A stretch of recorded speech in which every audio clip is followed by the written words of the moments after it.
Okay, it's a couple of minutes after 10 o'clock, so I'm going to kick off this morning's webinar, which is on having difficult conversations. So I think most people will be used to the webinar ground rules now, so just 30 minutes, and I think you'll all know that a topic like having difficult conversations needs, certainly from a development point of view, a lot more time dedicated to it. So this is just a quick run through of some tips and techniques and models that I've used.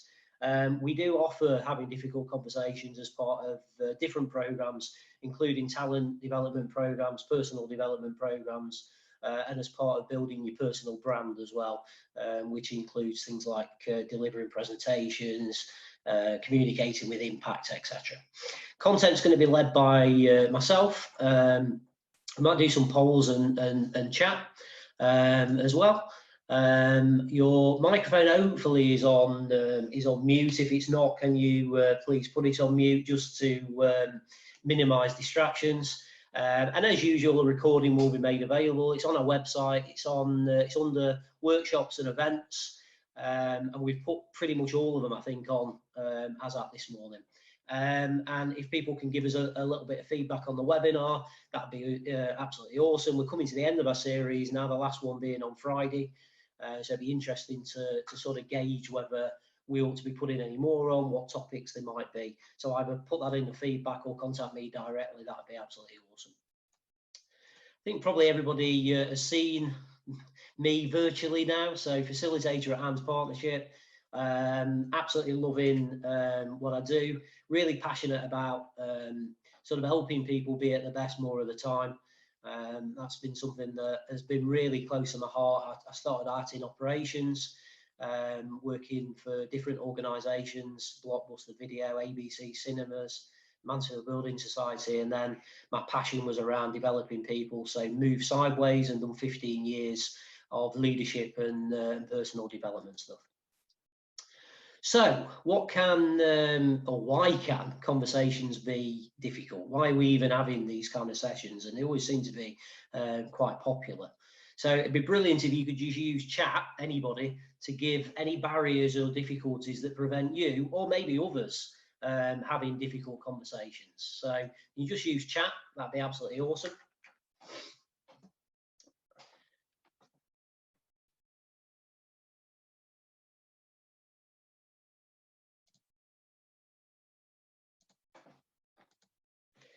So we've got not wanting to upset people, afraid of the repercussions as well. Anybody else?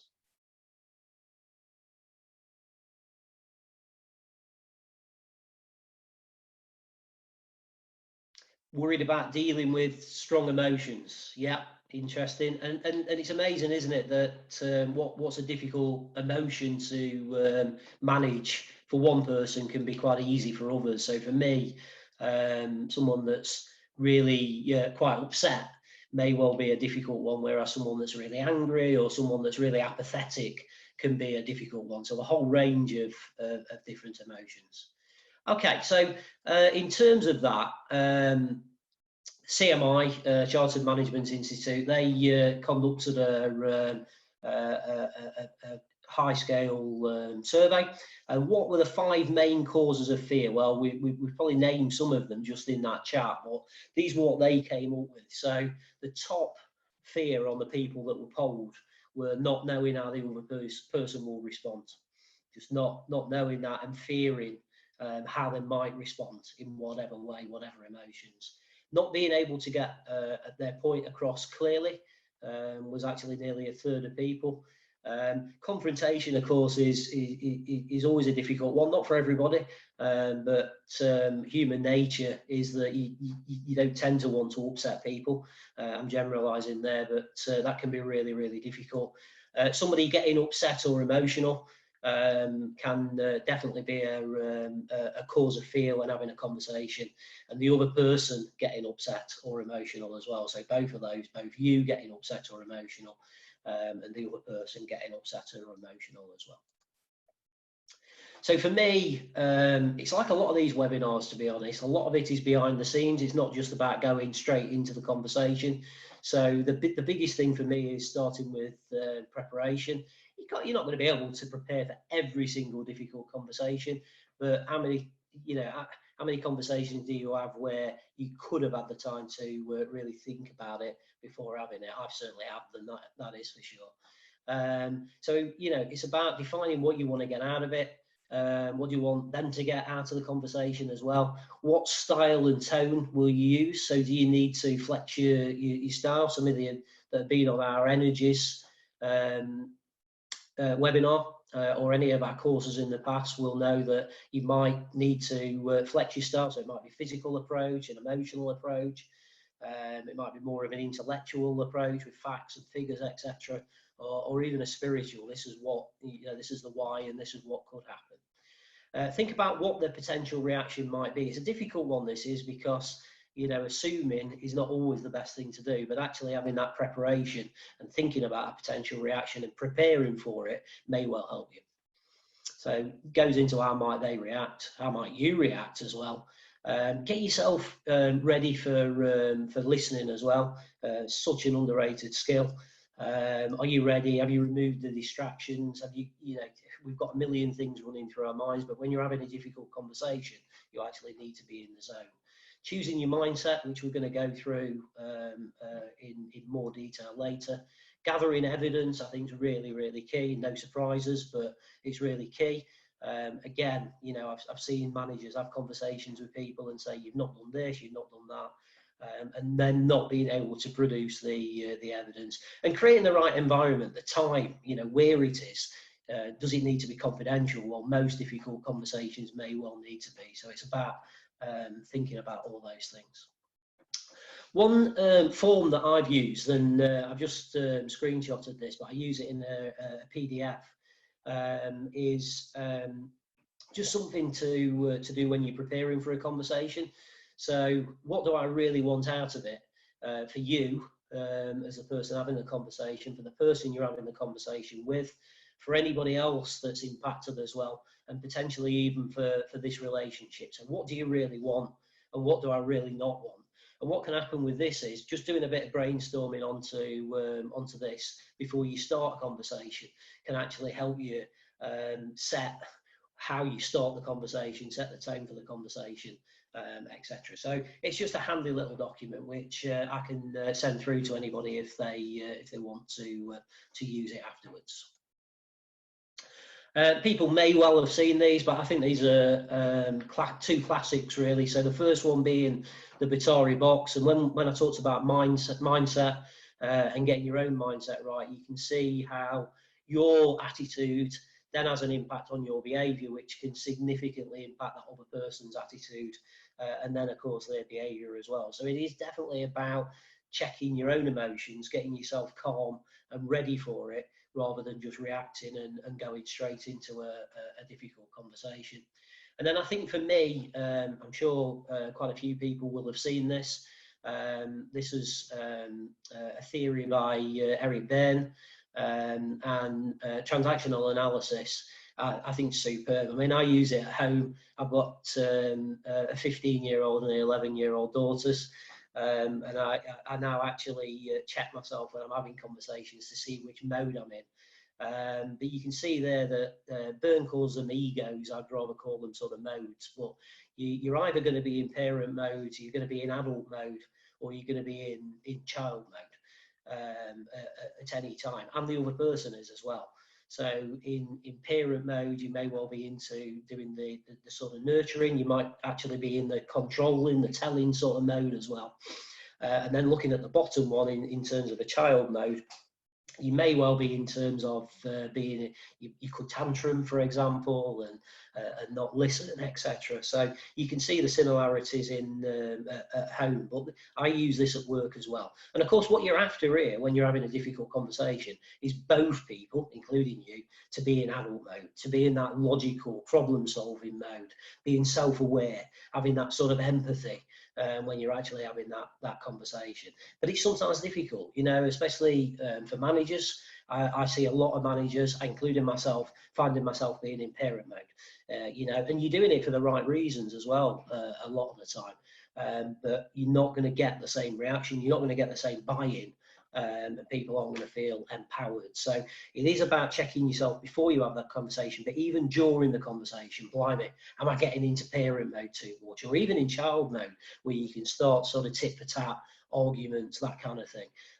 What you really need to be is in that adult mode. This is only a taster. I would say if you've not looked at Bern's transactional analysis before, get onto Google or speak to me, and I'll tell you a little bit more about it. So, top tips: determine the purpose of the conversation first. Adopt the right approach for each conversation. Recognise and manage your own emotional state. Challenge your own assumptions and beliefs, and I think this is really, really key. We're all going to have unconscious bias, and we're going to have conscious bias as well. It's difficult to do anything about unconscious bias without sort of getting the kind of right education around that. But certainly your conscious biases, you need to remove those and any assumptions as well. That's why it's so dangerous, I think, to start thinking, well, they're going to react like this and they're going to react like that, because actually they may well not. Remember that everybody's got different feelings, everybody's got different values and beliefs, etc. And everybody's motivated and demotivated by different things. And that's up to you really to prepare for that. Plan the exchange, plan what's going to happen during the conversation. What are they potentially going to say? What can you say back to that? What kind of options have you got? Provide an opportunity for preparation for that.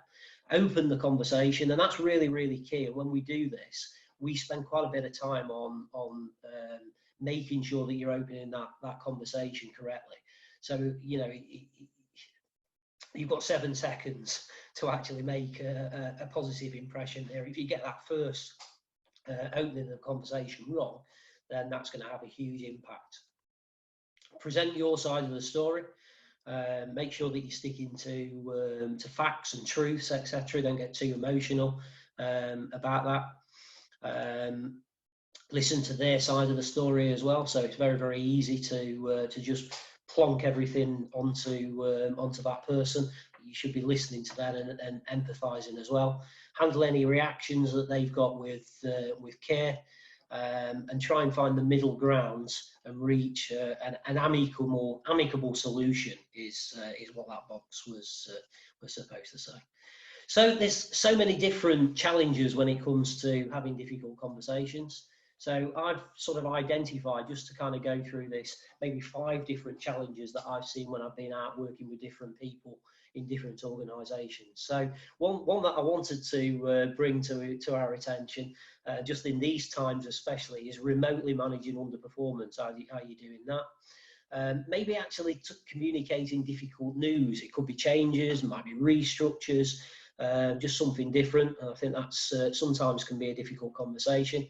Learning to say no, I think, is really key. It's something that I've struggled with over the years. I'm eager to please, I'm eager to do a good job, but actually saying no can have a huge impact, or not saying no can have a huge impact. Coping with criticism and giving unwelcome feedback, and I think feedback's such a key part. When we try and go in and do leadership programs, one of the key things is part of the culture should be an open feedback environment where people are just able to give feedback, but that's not always the case. So remotely managing underperformance. So some of the things I wanted to share with you, there's quite a bit of text on here. I wouldn't normally put loads of text on, but there's some decent stuff in here. So if you sense that someone you manage is struggling or behind on the work, look for clues. So make them, it's anything where there's a change in maybe their behaviour. So they might be quiet on a team call, they're usually not. They're emailing less, they seem anxious. So it's about being proactive and spotting the signs even before the underperformance has happened. Don't wait to say something. You know, pick up the phone, ask what's going on. It's very easy to think, oh well, it's probably just one thing, and they'll get over it. And unfortunately, these things can escalate so much. So try and nip it in the bud and get on the phone. But I think with that, just be very, very positive with the way that you frame your questions. I think online, when you're working remotely, because you've not got the same skill of body language as much, and even, you know, facial expressions, yeah, you can see it a bit on things like Zoom, but certainly not over the phone. Your language becomes, and your tone, but your language becomes really, really key. So it's about trying not to antagonize someone with your language or even make them feel negative. So things like, looking forward to seeing the product demo on Friday, is there anything else you need from me, is a great question. You know, it's framed well, it's positive, and people are, you know, that person's thinking, yeah, okay, he or she's on my side here, and they want to give some support. Are you on track for Friday's deadline? Could come across as though, oh blimey, straight away it's putting the fear into somebody. Oh God, you know, they're wondering whether I'm done it or not. And I think really, really key on this, and key on any conversations, especially development conversations and feedback, etc., is making sure that you end the conversation by agreeing a smart improvement plan, or just a smart plan, whatever it might be. But you know, SMART is a classic. Everybody will have heard of it. I know that. I don't need to assume there. But really, really key: specific objectives, measurable objectives that are time scaled, that are agreed by both parties, and that are realistic as well, are really, really key. You want challenging objectives, but you also need to be able to provide the support. What can I do? How can I help you with that? Changes, restructures, difficult news. I think a great model that I like to use really centres around engagement. We do a lot of work on engagement at AND Partnership, and that's definitely key here. Can you involve people early in any changes? Can you get their opinion? Can you get the feedback? Can you get the buy-in? Because that's so key in how they're going to respond to that. They're potentially going to go through the change curve, which is a different piece of work there, but everybody's going to have a different reaction to difficult news or changes. Quite a nice little model that I use is the 4 Ps. So you've got, this is just a framework really of how you can put across any changes or news. So position, so just a statement of fact, this is where we are, if you like. So there's a couple of things there. We don't have enough money in the budget to bring in new people. New systems implementation will be delayed by 3 months. So it's a statement, it's fact. The second P is problems. So rising out of this position, this means that. So you're just going through, well, what is this causing? What's this position causing?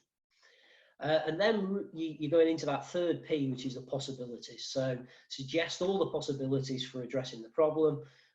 Eliminate those that you don't want to or can't follow, and give reasons why, and give reasons for highlighting the very best possibility. And then the final P on the 4 is proposal. So discuss the advantages of the idea and how it will cancel the problems, or be succinct on what the proposal actually is.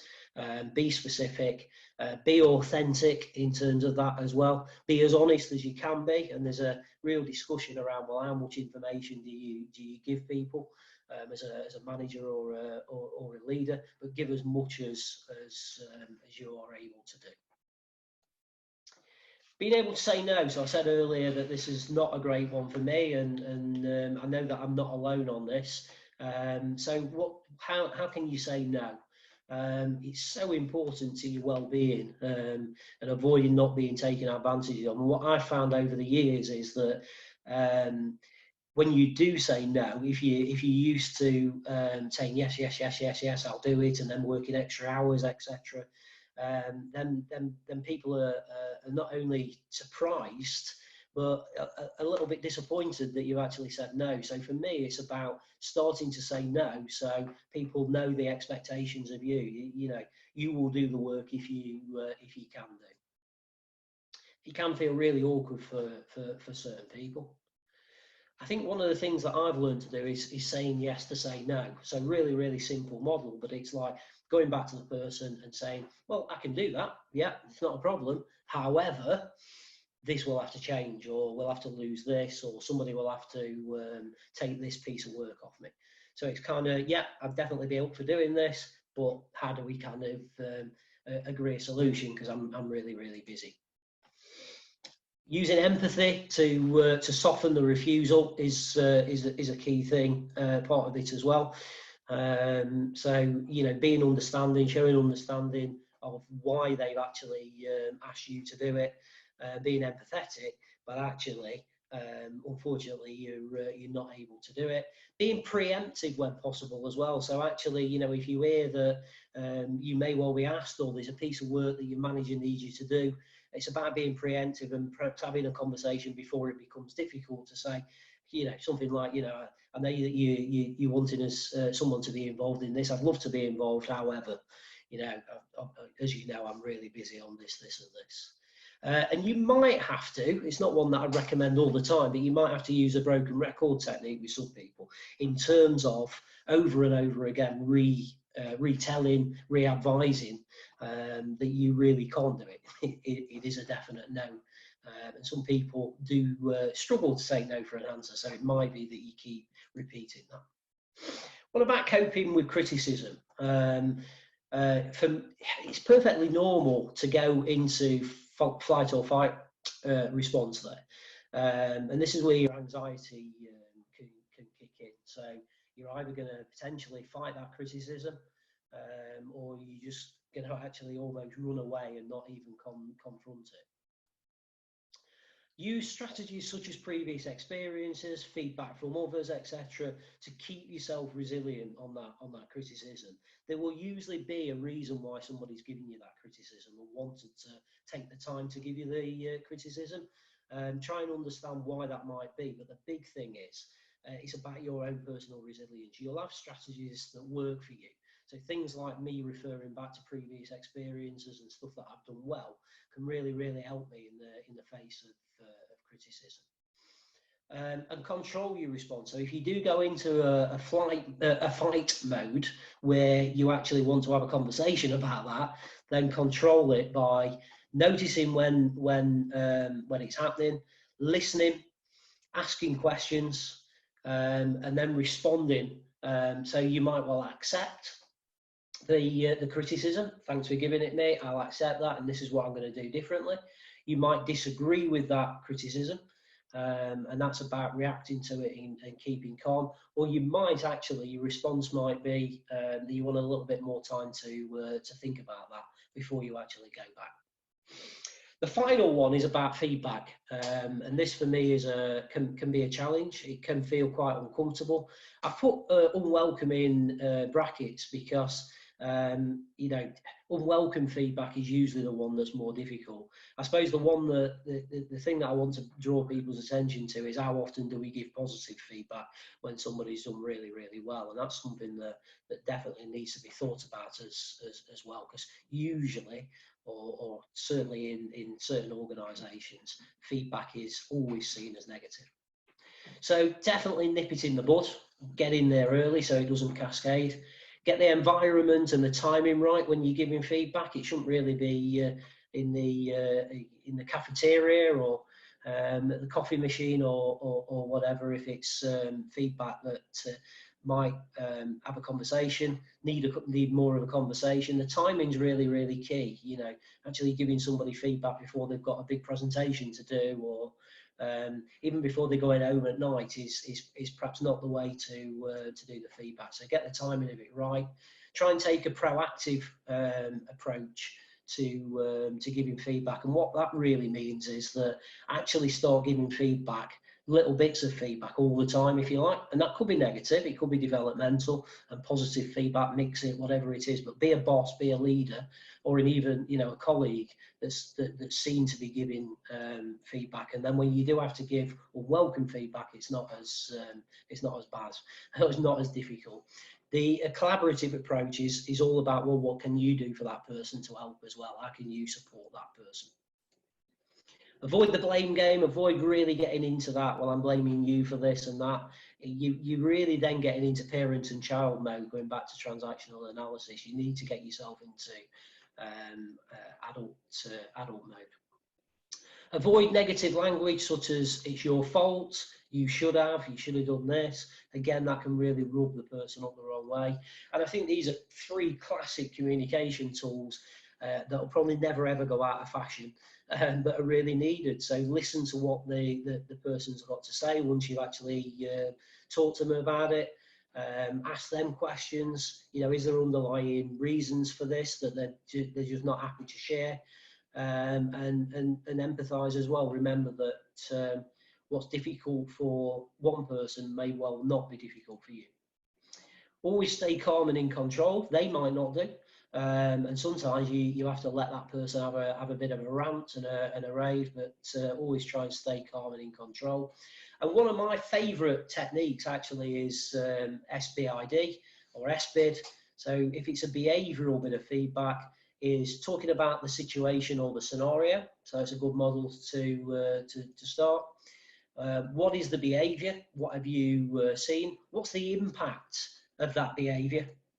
And what's the desired outcome? So what changes need to be made? So there's loads of models out there. I actually quite like this one. The SBI has been a classic one, but I think the D there, in terms of the desired outcome, is a really useful extra to that. Just one model I wanted to share with you as well was one that we use in some of our coaching and our feedback sessions on leadership or talent development, and this is called Levels of Challenge. So this is about how you actually challenge that person and potentially give some feedback to them. And it goes down on a scale. So sometimes you might think it and just keep quiet. Sometimes you might disguise it and try and just ask a leading question. You might soften it. You might try and justify why they've done something wrong or they've behaved in that way. It's completely understandable. Well, actually, you know, that's going to soften it for that person.